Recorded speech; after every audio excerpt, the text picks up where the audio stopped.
오늘 이 시간 하나님을 예배하는 이 은혜 자리 가운데 나오신 여러분들 주님의 이름으로 사랑하고 축복합니다. 우리가 이 시간 오늘도 새벽에 시간을 깨워서 주님을 예배함으로 이 하루를 열어갈 수 있기를 원합니다. 우리 이 시간부터 찬양으로 나가실 때에 오늘 또 우리가 함께 하시고 우리를 참된 승리와 생명의 길 가운데 인도해 가시는 주님을 믿음으로 바라보면서 우리가 어떤 상황과 환경 가운데서도 믿음으로 주님만 따라가는 하루를 승리하기를 고백하며 찬양하며 나가도록 하겠습니다.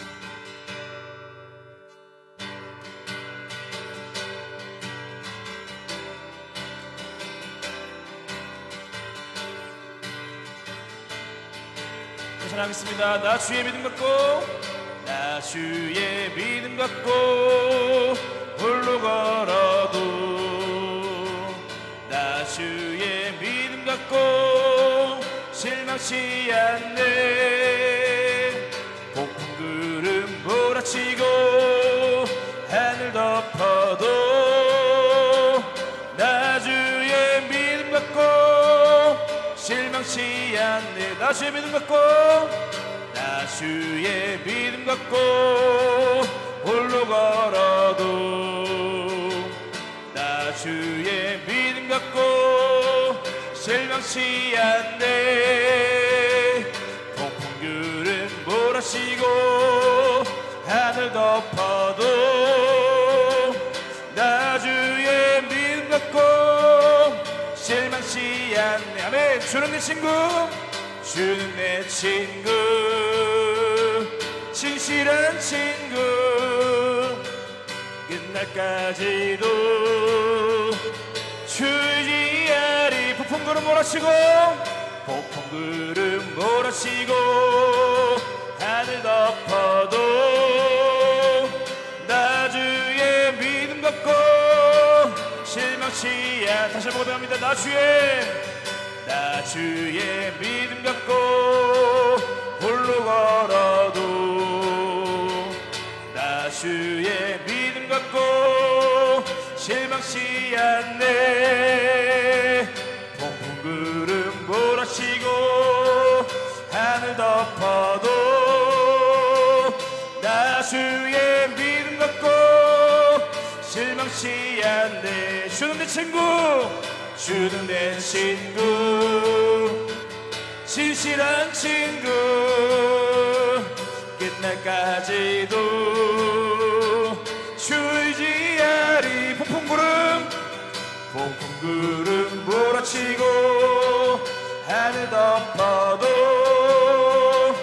나 주의 믿음 갖고 실망치 않네. 아멘. 이 눈에 아무 증거 아니 배워도 이 눈에 아무 증거 아니 배워도 믿음만을 가지고서 늘 걸으며 이 귀에 아무 소리 아니 들려도 하나님의 약속 위에서 걸어가세.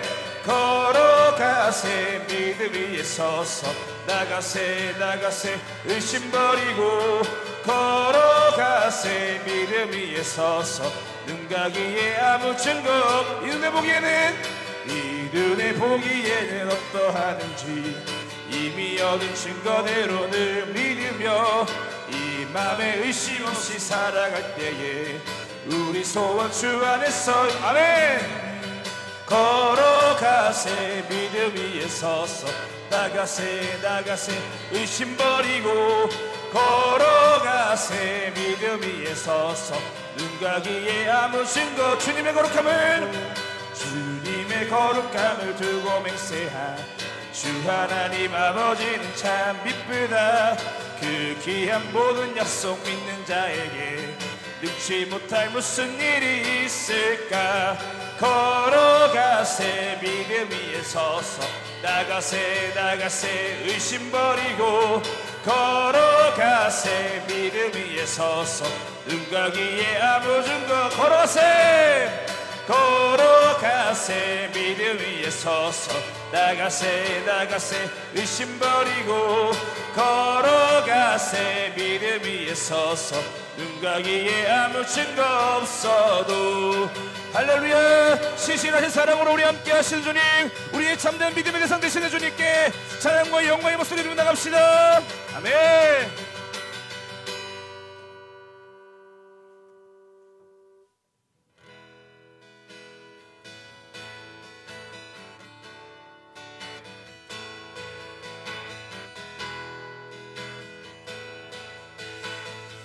우리 함께 믿음으로 고백하며 나갑시다.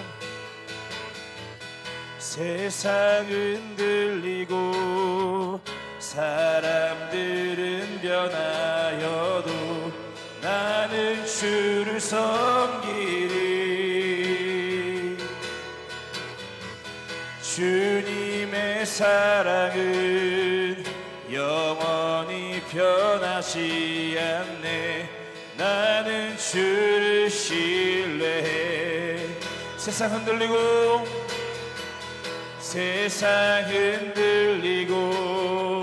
사람들은 변하여도 나는 주를 섬기리.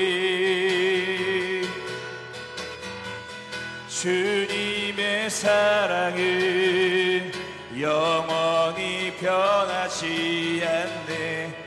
나는 주를 신뢰해. 아멘. 오직 믿음으로, 오직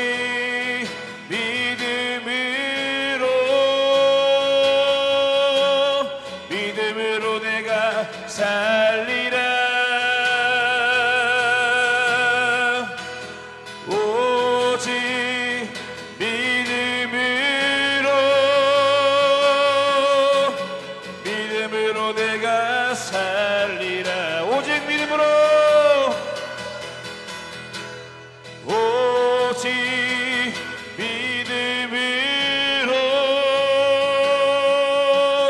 믿음으로 내가 살리라. 오직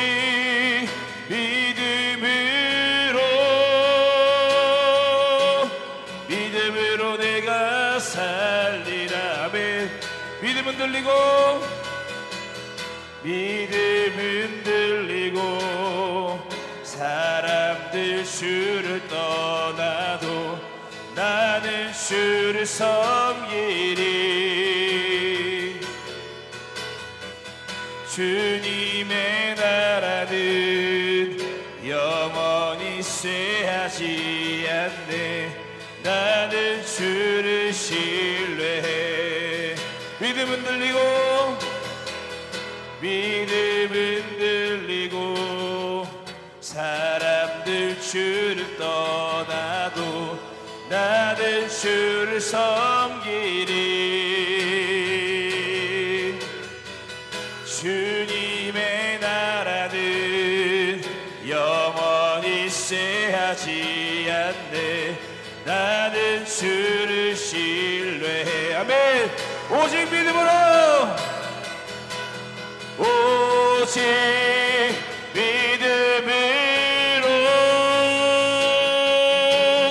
믿음으로 내가 살리라. 오직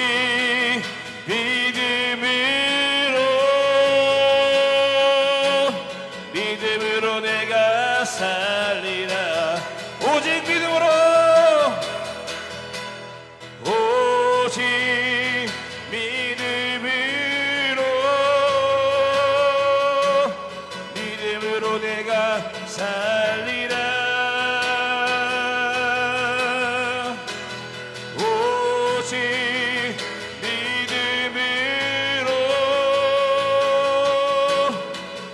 믿음으로 내가 살리라. 오직 의인은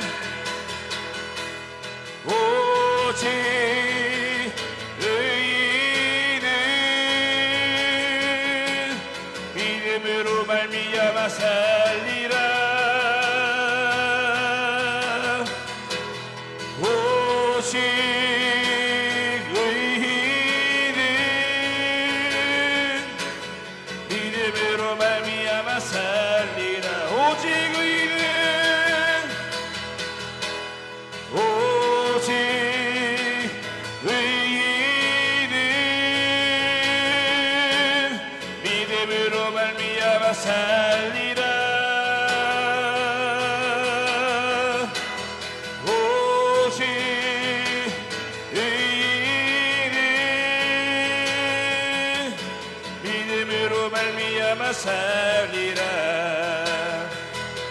이 시간 함께 기도하겠습니다.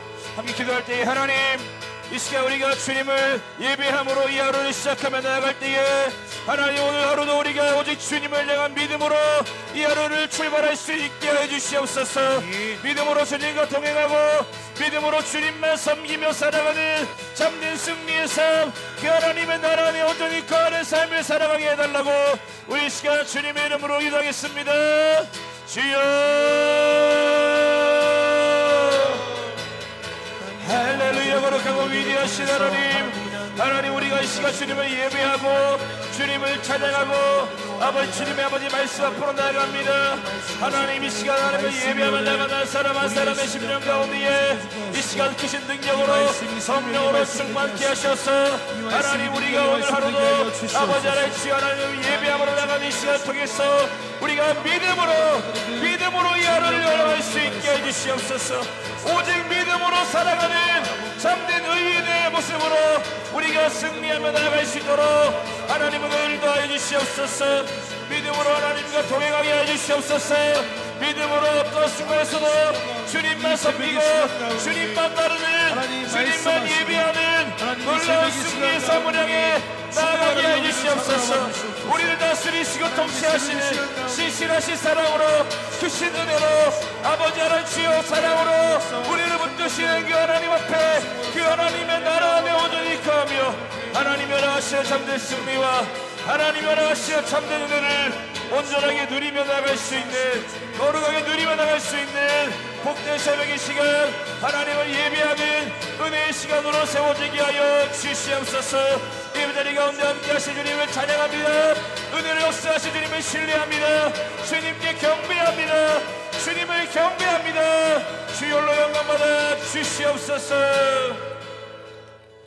하나님 감사합니다. 오늘도 우리가 주님 앞에 나아갑니다. 오늘 이 새벽을 깨워 말씀 앞에 나아갑니다. 하나님, 오늘도 우리에게 말씀하시고 성령으로 충만케 하셔서 오늘도 우리가 주님과 함께 승리하는 복된 하루가 되게 하여 주시옵소서.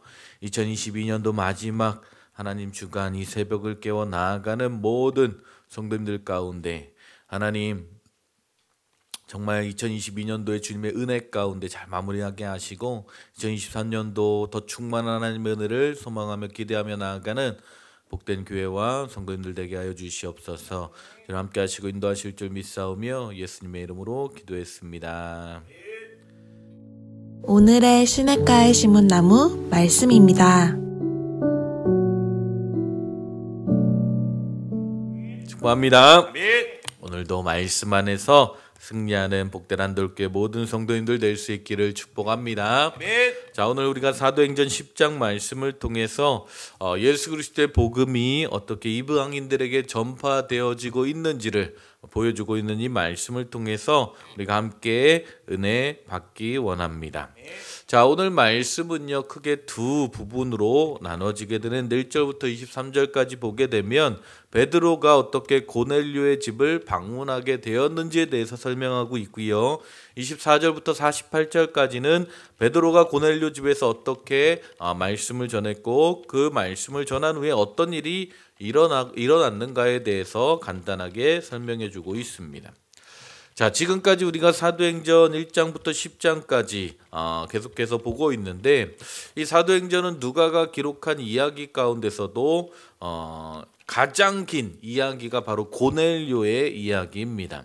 특별히 누가가 이제 사도행전에서 세 가지 중요한 사건을 이야기하고 있는데 첫 번째가 이제 6장과 7장에서 나왔던 스데반이 순교한 사건에 대해서 이야기하고 있고요. 그 다음에 9장에 가서 사울이 어떻게 다메섹 도상에서 예수님을 만나서 바울이 되었는가, 어떻게 예수님을 믿게 되었는가에 대해서 이야기하고 있고, 오늘 10장에서는 베드로가 로마 백부장인 고넬료의 집에 들어가서 복음을 전하게 되었다. 그리고 이방인인 고넬료가 어떻게 예수님을 믿게 되었는 그 사건에 대해서 이야기하고 있습니다.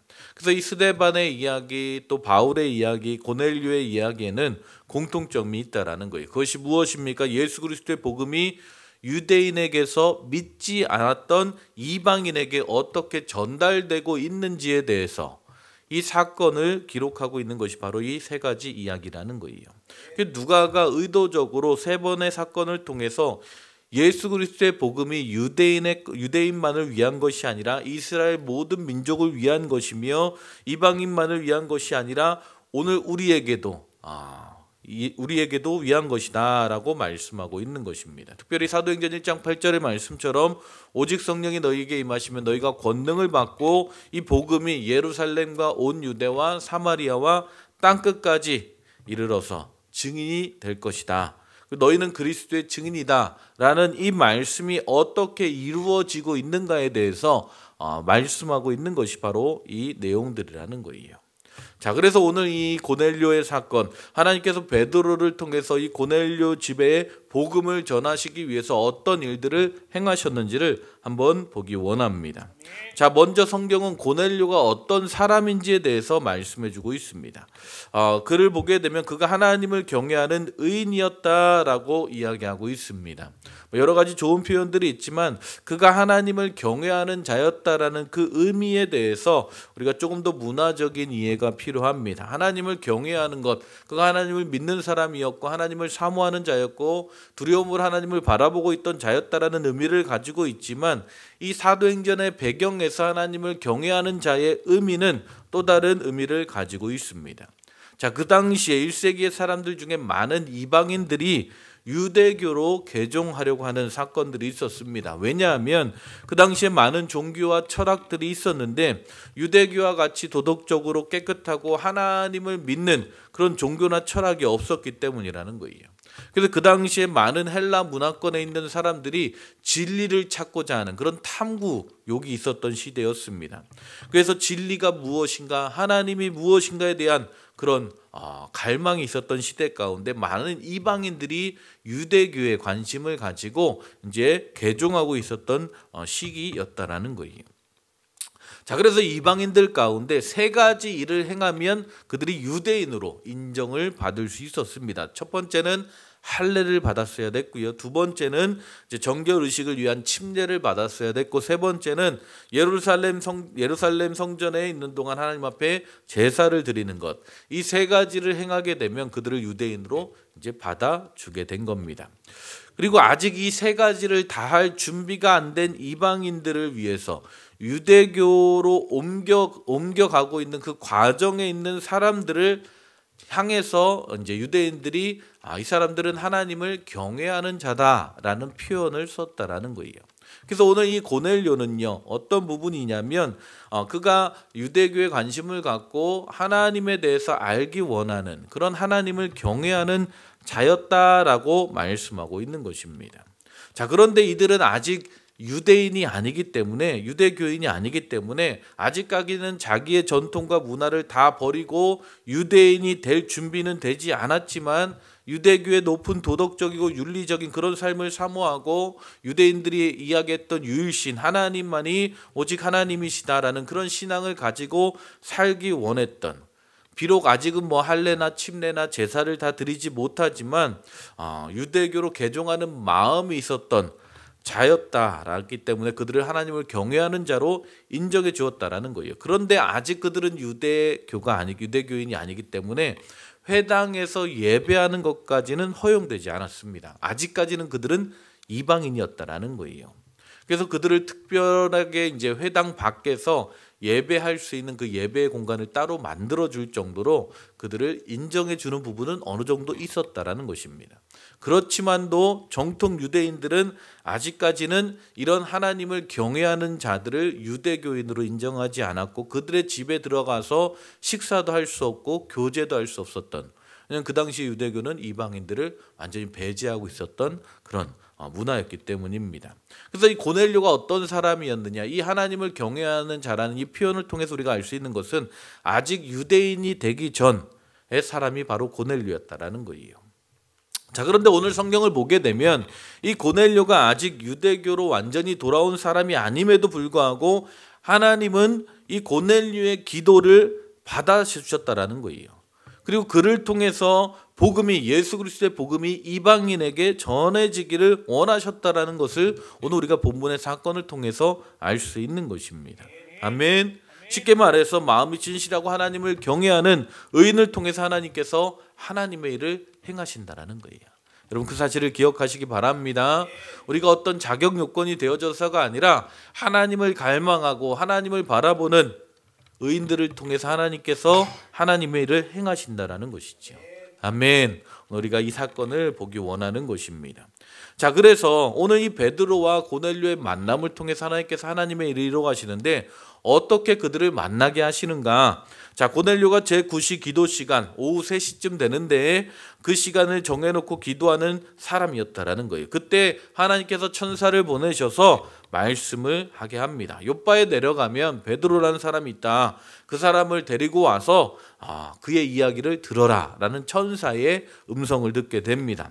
자, 그리고 베드로는 어떻습니까? 베드로가 기도할 때 베드로는 제6시 시간, 지금의 시간으로는 난 12시 점심 먹기 전에 기도하고 있었는데 환상 중에 하나님께서 베드로에게 말씀하시는 거예요. 고넬료에게는 천사를 통해서 말씀하셨고 베드로에게는 환상을 통해서 말씀하시면서 기적적인 방법으로 하나님만이 하실 수 있는 방법으로 이 두 사람을 만나게 하셨다라는 것입니다. 자, 왜 그렇게 하셨을까요? 만약에 누군가 베드로에게 와서 가이사랴 고넬료라는 사람이 있는데 로마 백부장인데 그 집에 가서 복음을 좀 전해달라 라고 이야기했다면 베드로는 어떻게 했을까요? 베드로는 전통적인 유대인입니다. 유대교 사람입니다. 이방인하고 어떻게 같이 앉아 있을 수도 없는데 말도 안 되는 소리 하지 말라고 했을 거예요. 예수 그리스도의 복음은 우리들의 유대인의 우리 이스라엘 민족을 향한 것이다 라는 그런 생각을 가지고 있었던 베드로였다라는 것입니다. 자, 그래서 하나님께서는요, 이 베드로의 생각을 바꾸시기 위해서 하나님만이 하실 수 있는 그 환상의 방법을 통해서 지금 베드로에게 말씀하고 있는 것입니다. 그렇다고 고넬료는 어떻게 반응했을까요? 고넬료는 로마의 백부장입니다. 하나님을 경외하는 사람이기는 했지만 베드로에 대해서 잘 몰랐던 사람이었을 것입니다. 아마 베드로가 이야기한다고 해도 그는 로마에서 아주 큰 지위를 가지고 있었던 사람이기에 누군가의 이야기를 들을 만한 그런 마음의 준비는 안 돼 있었을 거라는 거예요. 그래서 하나님께서 천사를 통해서 그에게 말씀하시고 베드로가 하나님이 보내신 사람이구나 라는 사실을 알게 하셨다라는 거예요. 이렇게 하나님께서 베드로와 고넬료를 연결시키셔서 하나님의 일을 이뤄 가시는 것을 보게 됩니다. 특별히 베드로에게 하나님께서 행하신 일들을 보게 되면 참 재미있는 사건이 나오죠. 베드로가 환상 중에 하늘에서 보자기가 내려오는데 그 보자기에 보니까 막 동물들이 있는 거예요. 그 동물들이 어떤 동물들입니까? 부정한 동물들. 하나님께서 이스라엘 백성들에게 먹지 말라고 이야기한 그 동물들이 있는 겁니다. 돼지 같은 거겠죠. 유대인들은 돼지를 먹지 않으니까. 자, 그런데 하늘에서 소리가 내려오는 거예요. 이걸 잡아 먹으라. 베드로가 깜짝 놀라서 이야기하는 겁니다. 하나님, 이건 속되고 깨끗하지 아니한 것을 어떻게 먹습니까? 못 먹습니다 라고 이야기하는 거죠. 그러니까 하나님께서 환상 중에 말씀하시기를 하나님이 깨끗하다 한 것을 너는 부정하다라고 말하지 말라, 속되다라고 말하지 말라. 하나님께서 말씀하신 대로 잡아 먹으라 라는 음성을 듣는 순간 환상에서 깨게 되죠. 그 환상이 사라지게 됩니다. 베드로가 이게 무슨 말씀일까라고 고민하던 중에 이방 사람 두 사람이 문을 두드리는 거예요. 베드로 있습니까? 예, 제가 베드로입니다. 누굽니까? 이방 사람 고넬료 백부장, 로마의 백부장인 고넬료가 보낸 사람들입니다. 그때 아마 베드로가 깨달았겠죠. 이방인들을 하나님이 보내셨구나. 그들에게 복음을 전하라고 하시는구나. 그들을 부정하다도 말고 부정하다라고 말하지 말라라고 말씀하시는 것을 베드로에게 말씀하시는 것입니다. 베드로의 생각을 바꿔 놓으신 것입니다. 여러분, 이 사건은 너무나 중요한 사건입니다. 왜 중요합니까? 베드로는요, 하나님의 종이었어요. 성령도 받은 자였습니다. 하지만 여전히 그의 생각 가운데서는 자신의 생각을 깨뜨리지 못한 한 가지가 있었다라는 거예요. 그것이 무엇입니까? 그 당시에 많은 유대인들이 가지고 있었던 생각, 이방인들에게 복음을 전할 필요가 없다. 복음은 유대인들을 위한 것이다. 하나님은 유대인의 하나님이시다. 이방인들과는 여전히 교제할 필요가 없다라고 생각했던 그들의 잘못된 생각, 유대인의 잘못된 문화, 유대인들의 전통, 그것을 하나님께서 깨뜨리시는 방법을 지금 보여주고 있는 것입니다. 여러분, 때때로 우리의 잘못된 생각 때문에 하나님의 일을 망칠 때가 얼마나 많은지 모릅니다. 하나님을 거역하고 하나님을 대적하고 하나님의 일을 하지 못하게 될 때가 너무나 많다라는 거예요. 그래서 하나님께서 먼저 베드로의 생각을 바꿔놓기 위해서 지금 환상으로 말씀하시고 고넬료에게는 천사를 통해서 말씀하시고 또 베드로를 하나님의 사람이라고 믿게 하시는 그 놀라운 역사를 일으키셔서 고넬료 집안 사람만 구원받는 것이 아니라 그 집안을 통해서 모든 이방인들이 복음을 받는 그 길을 열어 놓으셨다라는 거예요. 아마 이 고넬료는 로마의 백부장이었기 때문에 나중에 로마로 돌아가면 나중에 더 높은 역할을 영향력을 가진 사람이 되었을 것입니다. 그리고 고넬료 한 사람을 통해서 로마에 있는 수많은 사람들이 아마 복음을 전달받았을 것입니다. 이것이 바로 하나님께서 일하시는 방법이라는 거예요. 이것이 바로 1절부터 23절까지 내용입니다. 두 번째 24절부터 48절까지 내용을 보게 되면 거기서는 이제 베드로가 고넬료가 보낸 두 사람을 따라 가이사랴로 가죠. 고넬료의 집으로 가서 복음을 전합니다. 그리고 복음을 전하고 어떤 일이 일어났는가에 대해서 기록하고 있어요. 자, 그 복음의 내용을 먼저 살펴보게 되면 베드로가 무슨 이야기를 하고 있냐면 하나님은 겉으로 사람을 보지 않으신다라는 거예요. 이방인이냐 아니냐가 중요하지 않다라는 것입니다. 하나님께서 그 마음의 중심을 보신다라고 말씀하고 있습니다. 하나님을 경외하고 의롭게 행하는 사람들은 하나님께서 받아주시고 아멘. 그 하나님 우리에게 예수님을 전하기 위해서 이 일들을 행하셨다라고 이야기하고 있습니다. 예수님은 하나님과 인간을 화목하게 하기 위해서 오신 참된 구세주이시다. 이 예수님께서 십자가에서 죽으셨지만 3일 만에 부활하시고 아멘. 다시 이 땅 가운데 심판자로 오실 것이다. 이 예수님을 믿는 자만이 죄사함을 받을 수 있고 심판을 피할 수 있다. 구원받을 수 있다라는 복음을 전한 것입니다. 아멘. 어떤 베드로의 설교는요, 이방인을 위한 설교였습니다. 그 베드로의 설교를 듣고 있던 자들은 이 복음이 유대인들만을 위한 것이 아니라 이방인이 중요한 것이 아니라 그들의 신분이 중요한 것이 아니라 정말 그들이 마음으로 예수 그리스도를 믿음으로 말미암아 구원받을 수 있다라는 아주 중요한 그 당시에 고넬료의 집안에 가장 이해하기 쉬운 복음의 메시지를 전하고 있다라는 거예요. 그리고 이 복음이 전해졌을 때 어떤 일이 일어나게 됩니까? 성령이 임했다라는 것입니다. 베드로가 설교하는 중에 복음을 딱 전하니까 성령이 임하셔서 방언이 터져 나오고 하나님을 찬양하는 일이 막 터져 나오고 모든 사람에게 성령이 임하여서 성령의 침례를 받는 일들이 그 집안에 일어났다라는 거예요. 그 모습을 보고 베드로가 당연히 그들에게 물로서도 침례를 주었다라고 이야기하고 있습니다. 여러분, 이 사건은요, 이방인에게 최초로 방언이 터진 사건을 이야기해주고 있습니다. 자, 이방인이 구원받았다라는 확실한 증거를 오늘 성경을 통해서 분명하게 보여주고 있다라는 거예요.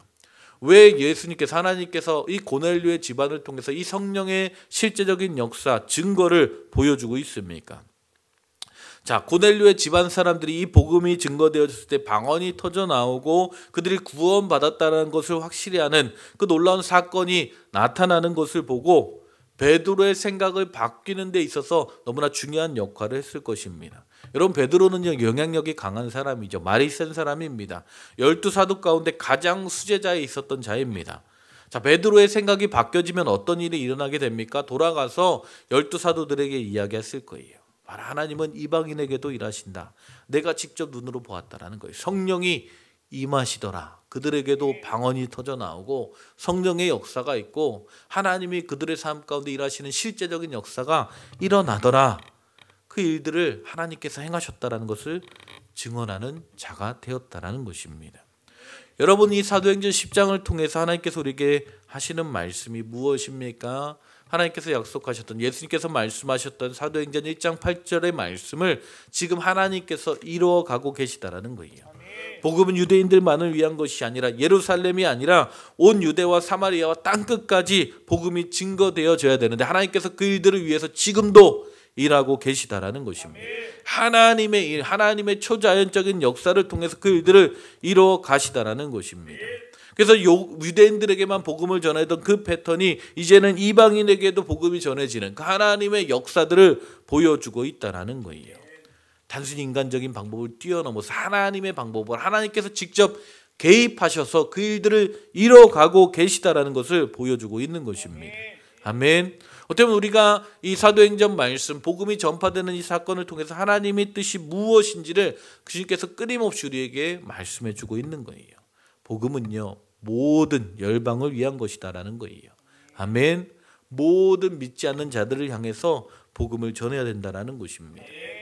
여러분, 왜 하나님께서 오늘 우리 이 자리 가운데 부르셨을까요? 하나님의 계획이 있다라는 것입니다. 부르심의 은혜가 목적이 있다라는 거예요. 내 생각과 내 문화와 내 모든 편견을 깨뜨리셔서 하나님의 계획 안에 우리의 생각을 맞추고 나아갈 때 하나님께서 우리를 통해서 하나님의 위대한 일들을 이루어 가신다라는 것입니다. 아멘. 오늘 하루, 오늘 우리가 살아가는 그 삶의 현장 가운데 어떻게 보면 우리가 살아가는 삶의 현장, 우리의 의지대로 우리의 계획대로 갈 수 있지만 우리의 생각과 우리의 관점을 잠시 내려놓고 우리가 성령으로 충만하여져서 하나님의 계획과 하나님의 생각을 붙잡고 바라보며 나아갈 때에 하나님께서 오늘도 여러분의 삶 가운데 하나님의 위대한 일들을 이루어 가실 줄 믿습니다. 아멘. 그 위대한 하나님의 복음의 증인된 삶을 살아가시기를 축복합니다. 아멘. 오늘 여러분을 부르신 그 부르심의 자리 가운데 복음의 증인된 삶을 살아가시기를 축복합니다. 아멘. 우리가 그 믿음의 결단을 가지고 새벽에 나아갈 수 있길 원합니다.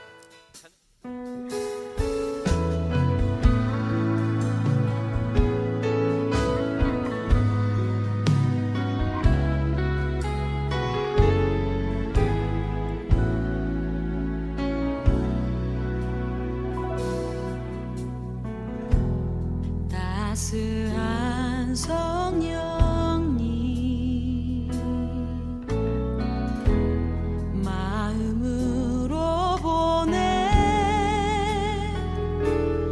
내 몸을 감싸며 주어지는 평안함 만족함을 느끼네.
주어진